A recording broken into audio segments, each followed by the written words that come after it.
Congress party जिंदाबाद। Okay, अब जिस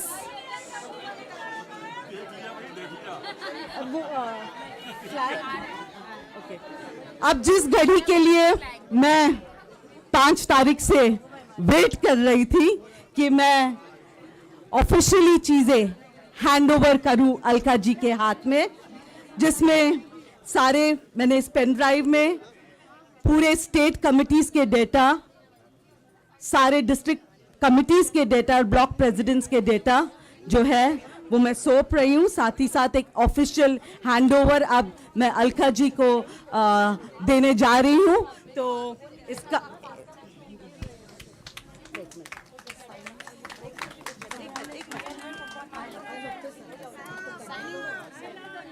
अब साइन एक मिनट, अरे अरे अरे क्या कर रहे हो? नो नो वन भैया पेन दीजिए, pen pen pen pen pen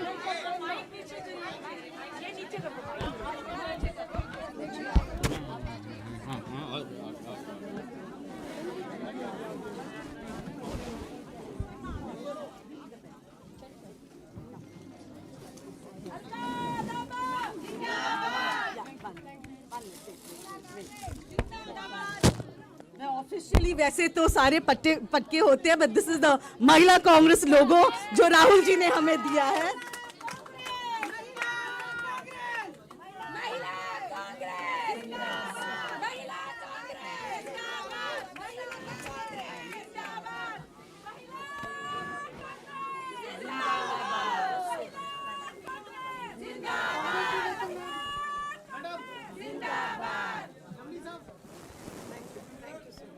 One minute, just the signing, accepting.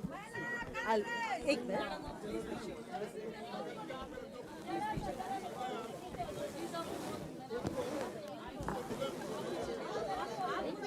Sign करना दे।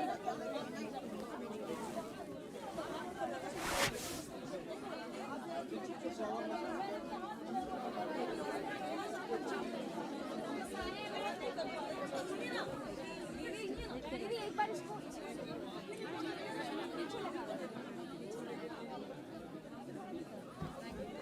Yeah.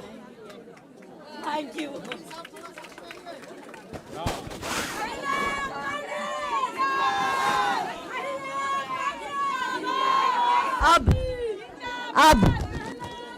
अब मैं निवेदन, अब मैं महिला कांग्रेस की राष्ट्रीय अध्यक्ष अलका लांबा जी से रिक्वेस्ट करती हूँ कि वो आप सभी को संबोधित करें।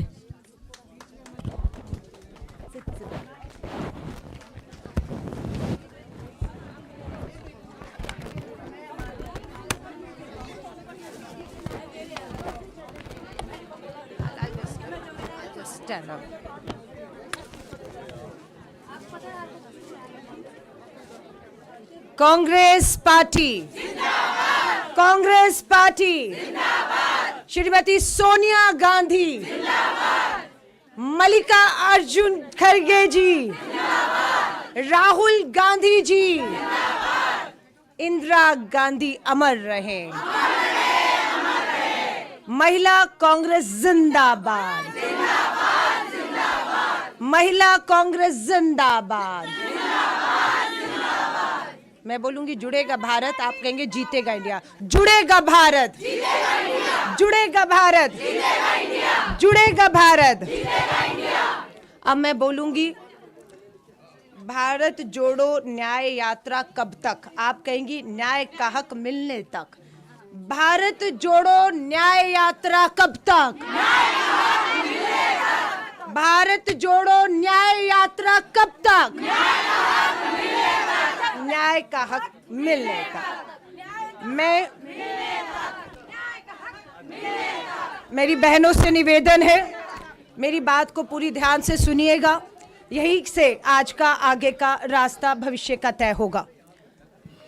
मैं हमारी आउटगोइंग प्रेसिडेंट, मेरी छोटी बहन नेता डिसूजा जी का, दिल्ली प्रदेश कांग्रेस कमेटी के अध्यक्ष अविंदर लवली जी और मंच पर उपस्थित देश भर से आई मेरी महिला कांग्रेस अध्यक्ष, पदाधिकारी, नेशनल में जो काम करती रही सभी महिला बहनों का, ब्लॉक, जिला, जितनी इस कमरे में मेरे साथ खड़ी हैं उन सबका तहे दिल से धन्यवाद करती हूं, आभार व्यक्त करती हूं कि आप लोग समय निकालकर यहां पर आए हैं। संदेश साफ है, लड़ाई कठिन है। ये लड़ाई आग का दरिया पार करके हमें निकलना है।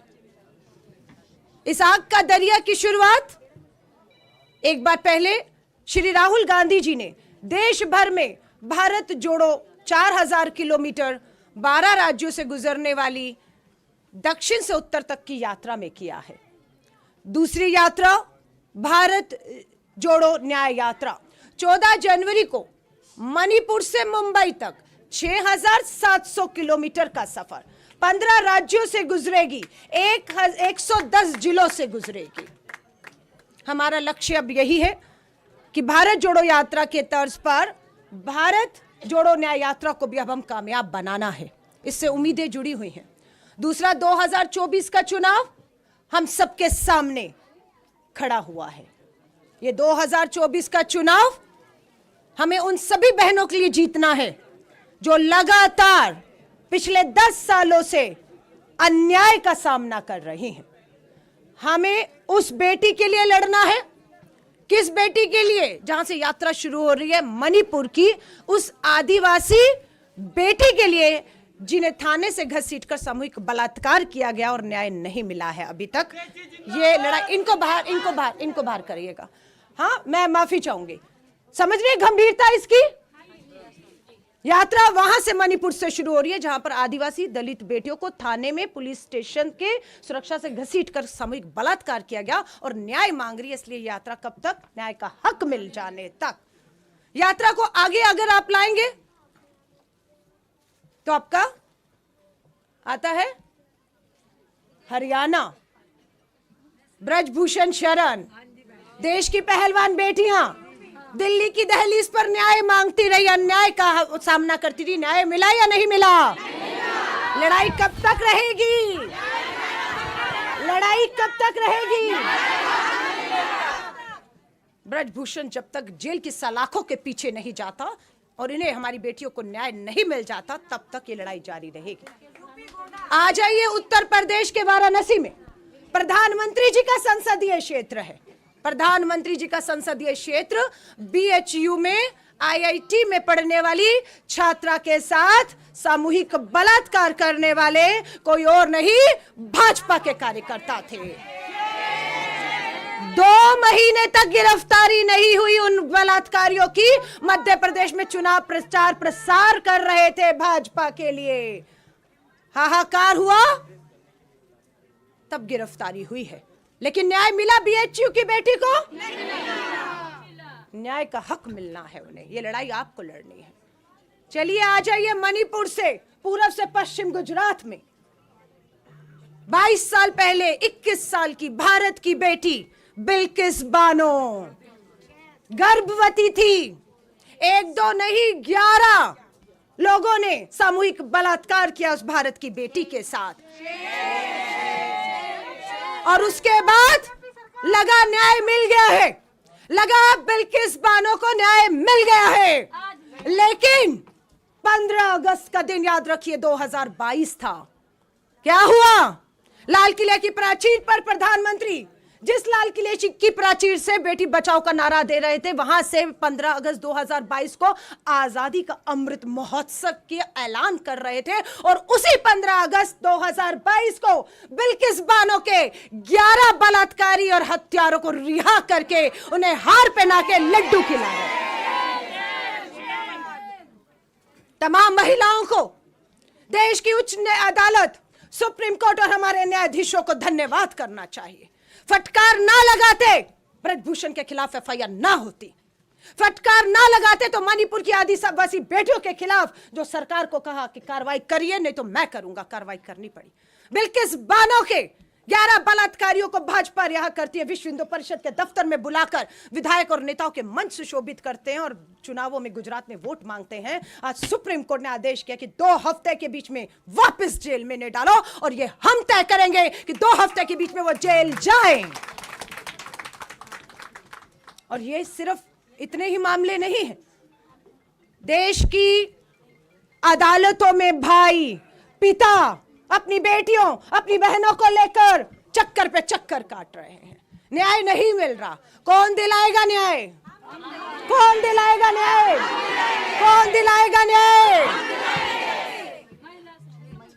बता दीजिए, अगले 100 दिन भारत जोड़ो न्याय यात्रा, न्याय का हक मिलने तक अगले 100 दिन देश की तस्वीर भविष्य बदलेगा, और हम अगले 100 दिन घर में नहीं बैठेंगे, सर पे कफन बांध के निकलने वाली हैं।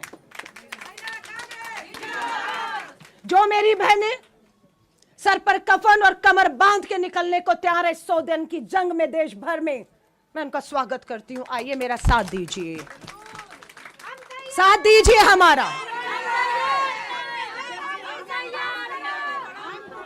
श्री नारे नहीं, राजीव गांधी जी को आज श्रद्धांजलि देंगे हम लोग। राजीव गांधी जी का सपना था कि देश की आधी आबादी को उसका हक देना है, उसी का आज नतीजा है कि मेरी यहां पर बैठी बहुत सी बहनें पंच और सरपंच हैं, पार्षद और मेयर हैं। आधी आबादी को हक पंचायतों में मिला, नगर और निगमों में मिला, आधा मिला, विधानसभा और लोकसभा का आधा अधिकार अभी बाकी है। ये आधी आबादी अपने पूरे हक के लिए लड़ेगी और जीतेगी। महिला आरक्षण कानून श्रीमती सोनिया गांधी जी के लगातार संघर्ष, कांग्रेस के संघर्ष का कारण है कि 10 साल बाद इस सरकार को 2024 के चुनाव में जाने से पहले झुकना पड़ा और महिला कानून लाकर पास करना पड़ा। यह हमारी आपकी जीत है, सोनिया गांधी जी और कांग्रेस की जीत है। लेकिन न्याय का हक अभी अधूरा है। कैसे अधूरा है? महिला आरक्षण कानून तो आ गया, लेकिन उसका लाभ कब मिलेगा? कब मिलेगा? नहीं। राहुल गांधी जी ने, हमारी बहन युवा कांग्रेस में रही महिला कांग्रेस की अध्यक्ष हैं, राज्यसभा सांसद तक राहुल जी ने उस महिला कांग्रेस के अध्यक्ष को पहुंचाया। जेबी माथुर जी हमारे बीच में हैं। राहुल जी इन्हीं के यहां पर नेताजी गवाह हैं, ऐलान करके आए। राहुल जी का सपना राजीव जी के सपने से बड़ा है। कठिन है लेकिन असंभव नहीं है। राहुल जी ने कहा कि उनका सपना है कि आप बहनें 2024 में कांग्रेस और इंडिया अलायंस के जीतते ही महिला कानून जो बन गया है वो लागू कर देंगे, और जहां जहां विधानसभा चुनाव होंगे वहां पर महिलाएं लड़कर विधानसभाओं में पहुंचेंगी, वहां महिलाएं पहुंचेंगी। 24 में महाराष्ट्र का चुनाव है, हरियाणा का चुनाव है, 25 में दिल्ली विधानसभा का चुनाव है। सरकार हमारी आती है, महिला आरक्षण कानून लागू हो जाएगा, महिलाएं पहुंचेंगी विधानसभाओं में। राहुल जी का ऐलान क्या था? राहुल जी ने ऐलान किया, उनका सपना है अगले 10 साल में देश में 50% राज्यों की महिलाएं मुख्यमंत्री देखना चाहते हैं। सवाल राहुल गांधी जी से किया मैंने, राहुल जी ये कैसे संभव होगा? 10 साल में देश में 50% महिला मुख्यमंत्री होंगी। उन्होंने कहा भरोसा रखो, 24 में आएंगे, महिला आरक्षण लागू होगा, दिल्ली महाराष्ट्र हरियाणा का चुनाव दहलीज पे खड़ा है, महिलाएं आरक्षित सीटों से लड़ेंगी। जब विधायक बन गई तो मुख्यमंत्री की शपथ भी दिलवा देंगे, 24 में शपथ भी दिलवा देंगे। बहुत से राज्य हैं पहली बार विधायक बने हैं और सीधा मुख्यमंत्री की शपथ ले रहे हैं, तो आप किसी से कम थोड़ी ना है, कम है आप किसी से। सो राहुल जी का सपना कौन साकार करेगा? उत्तर प्रदेश की बहनों भाग्यशाली हैं कि प्रियंका गांधी जी आपकी प्रभारी रही। लड़की हूं, लड़ सकती हूं का नारा दिया। हर बहन बेटी में जो लड़ने का जज्बा था, प्रियंका गांधी जी ने उसको जिंदा किया। 40% बहनों को मैदान में उतार दिया, बिना आरक्षण के उतार दिया। हमें था कि हमारे विरोधी भी महिला के सामने महिला उतार ही देंगे मजबूर होकर, लेकिन नहीं। ब्रजभूषण शरण, कुलदीप सिंह सेंगर और पता नहीं कैसे कैसे यौन उत्पीड़न बलात्कार के गंभीर आरोपी धन बल लेकर खड़े थे हमारी बहनों के सामने। पर सलाम करती हूं, आपने हथियार नहीं डाले, मैदान नहीं छोड़ा, आप लड़ी हैं, आप लड़ी हैं।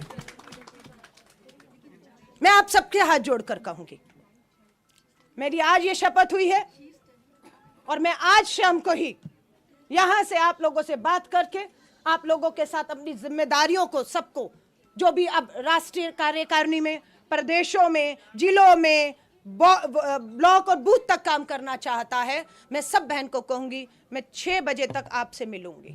जिनसे नहीं मिल पाऊंगी, फोन कॉल मैसेज व्हाट्सएप पे आप बताइए कि आप क्या जिम्मेदारी लेना चाहती है, किस स्तर की जिम्मेदारी लेना चाहती हैं। जैसे ही आप बताएंगी उसके 1 घंटे के अंदर आपका नियुक्ति पत्र, आपकी जिम्मेदारी और आपको पूरी तरह से मैं खुद आज अभी इस समय 6 बजे के बाद सीधा जयपुर रवाना हो रही हूं। राजस्थान की जयपुर में कल प्रेस कॉन्फ्रेंस होगी और पहली मीटिंग महिला कांग्रेस की राजस्थान जयपुर में कर रही हूं। उसके बाद मैं दिल्ली वापस नहीं लौट रही हूं। वहीं से ही अगले 60 दिन में राहुल गांधी जी की भारत जोड़ो यात्रा 67 डेज मणिपुर से मुंबई 20 मार्च को पहुंचेगी। और मैं इन 14 राज्यों में, अब दिल्ली नहीं आ रही, हर राज्य में 2-2 दिन देते हुए देश के 25 राज्यों में आपके इलाकों में पहुंचने वाली हूं। मैं घर नहीं बैठ रही अभी, मैं कहां हूं, मैं क्या कर रही हूं अपनी वहां के राज्य की बहनों को लेकर। आगे का सफर कैसा है, रास्ता कैसा है, कठिनाइयां हैं, चुनौतियां हैं। राहुल गांधी जी का एक ही नारा है, डरो मत। और जिसे डर नहीं लगता ना, निकल लो घर से, मांग लो परिवार से इजाजत कि बहुत गुलामी सह ली हमने, बहुत बेड़ियां डाल दी हमारे पैरों में, बहुत बेटियां मार दी गर्भ में, बहुत बेटियां जला दी दहेज की आग में, बहुत बेटियां बलात्कार यौन उत्पीड़न की शिकार न्याय मांग रही हैं। अदालतों में न्याय नहीं है, हमें आजादी दे दीजिए, 100 दिन दे दीजिए और ये देश को असली आजादी महिलाओं को हम दिलाकर दिखाएंगे 100 दिन में, मात्र 100 दिन में। और ये तब होगा जब ये आप कसम खाकर निकल जाएंगे।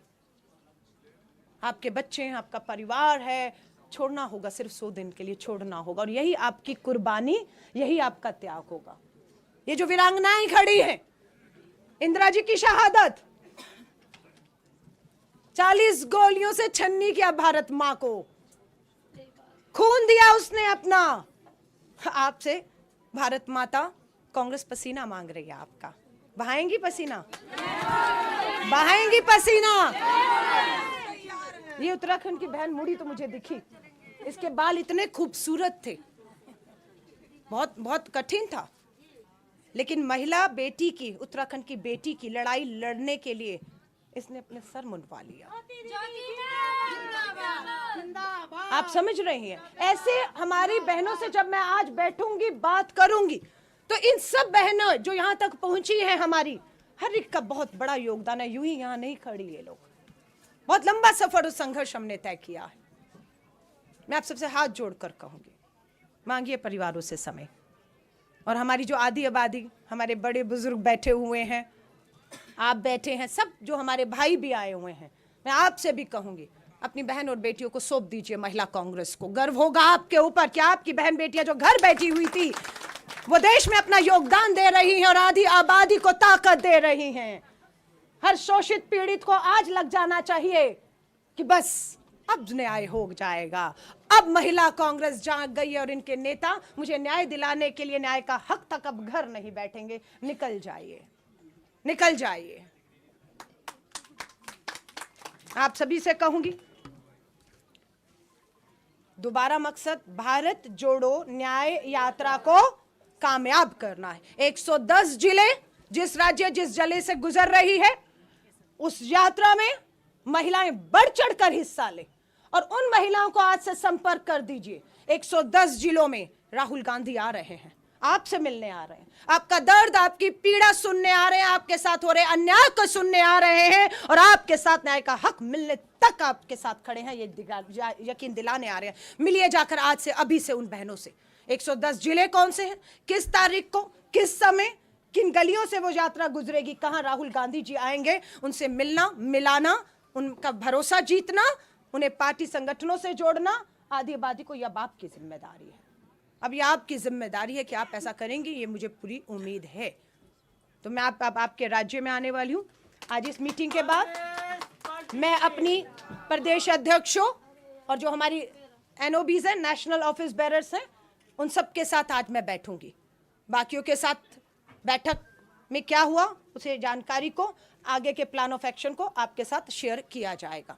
डोनेट फॉर देश, ये हमारा पूरे देश में एक मास कैंपेन है। आपको हर घर में हर महिला से, अगर वो अपनी जेब से, अपनी मेहनत, ईमानदारी का, मजदूरी का, खेत किसान है, वो मजदूर है मनरेगा की, हमारी गरीब बहन है, 10-10 रुपया भी अगर आपको दे तो उसे लाखों समझना। उसे भाजपा के चंदे के सामने हमारा वो महिला का दिया हुआ 10 रुपए का योगदान। तो सबसे निवेदन है, डोनेट फॉर देश में ऑप्शन है महिला कांग्रेस का, 10-20 जिसकी जितनी। मकसद ये नहीं है पैसा कितना आया, मकसद ये है कि कितनी बहनों को आप जोड़ने में कामयाब रही हैं।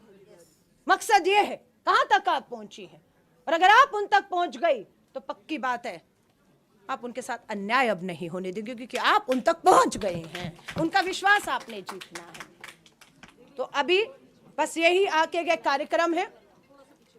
बहनें बहुत सी हैं, सेल्फी फोटो बहुत चाहती हैं, बुके सब लेकर बैठी हुई हैं मेरी बहनें।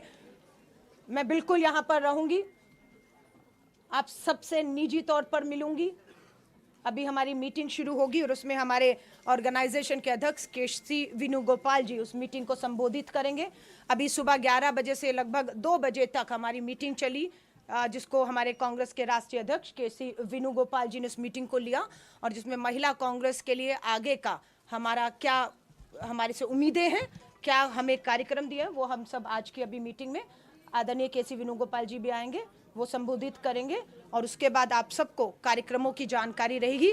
Social media, Facebook, Twitter, Instagram, WhatsApp channel है, लगातार जुड़ कर रहिए। सारी जानकारी, टीवी आपको शायद दिखाए या ना दिखाए।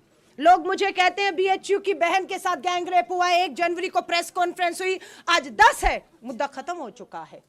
बिल्किस बानो के बलात्कारियों को रिहा किया, मुद्दा खत्म हो चुका है।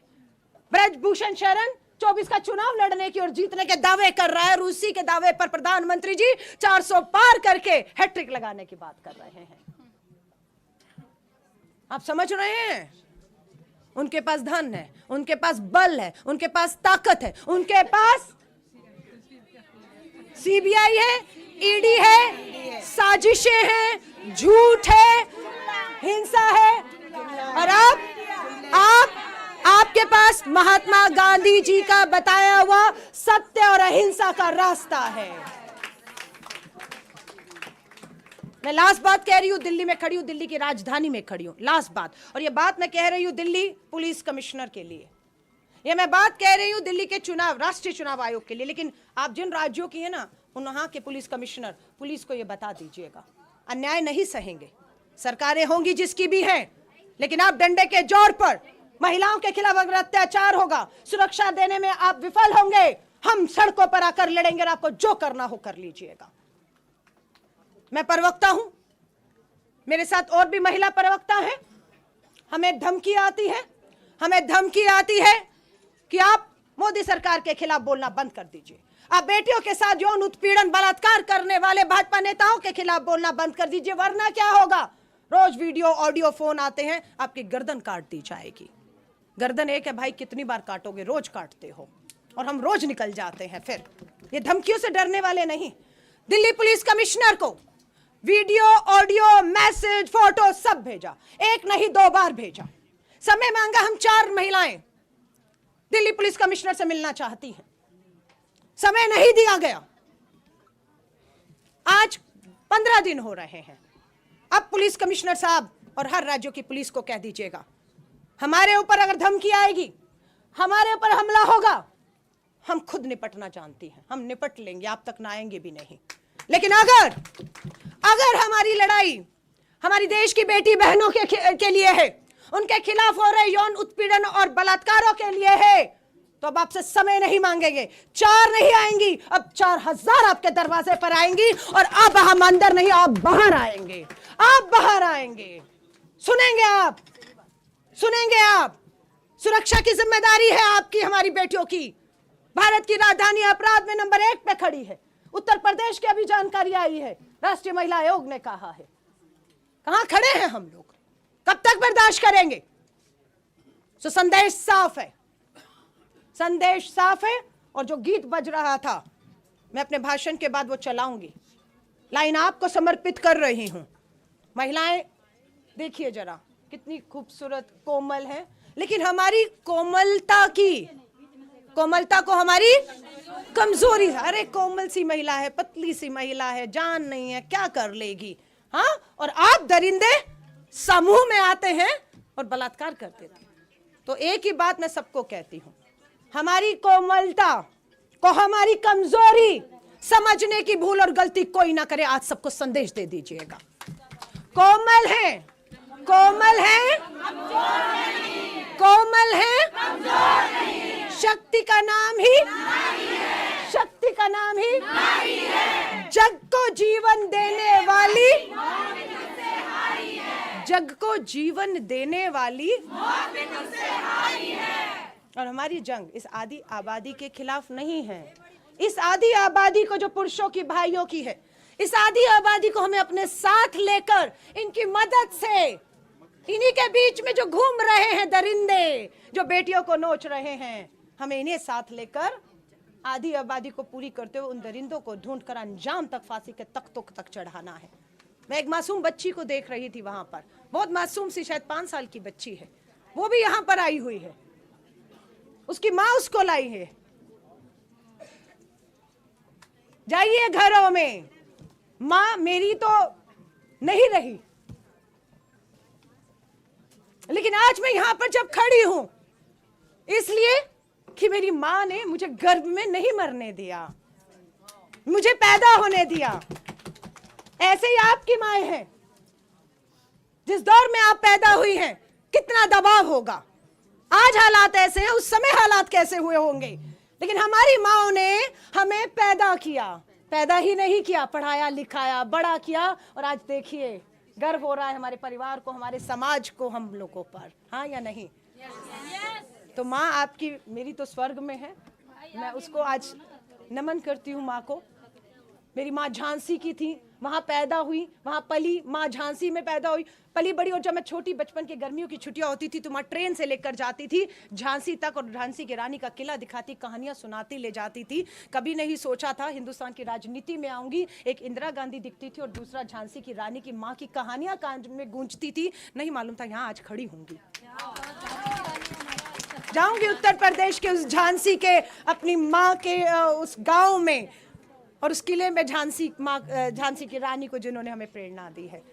माँ का धन्यवाद करिएगा, घर जाके लिपट जाइएगा, माँ को गले लग जाइएगा, माँ को धन्यवाद कर दीजिएगा। धन्यवाद माँ, तूने हमें जन्म दिया है, तेरा नाम हम नहीं नीचा होने देंगे। जिस समाज ने तुझे बेटियों के नाम पर कोसा माँ, आज वही समाज तुझे आकर बधाई देगा, तुझे बधाई देगा, अपनी बेटियों पर नाज करने को कहेगा। मैं कहूंगी अपने साथियों को, कोमल है, कमजोर नहीं, वो गीत और वो तस्वीरें लगाएं, और मैं अपनी बहनों को मिलूंगी। आप सबका तहे दिल से, मीडिया के साथियों को कहूंगी, मीडिया के साथी, मेरे भाई, मेरी बहनें, सभी लोगों को तहे दिल से धन्यवाद करती हूँ, शुक्रिया करती हूँ। और इसी नाद के साथ, हिंद की है नारियां, हिंद की है नारियां, जलती चिंगारियां, समझे ना कोई हमें फूलों की क्यारियां, हम हिंद की है नारियां, हम हिंद की है नारियां, हम हिंद की है नारियां। जय हिंद, जय हिंद, जय हिंद।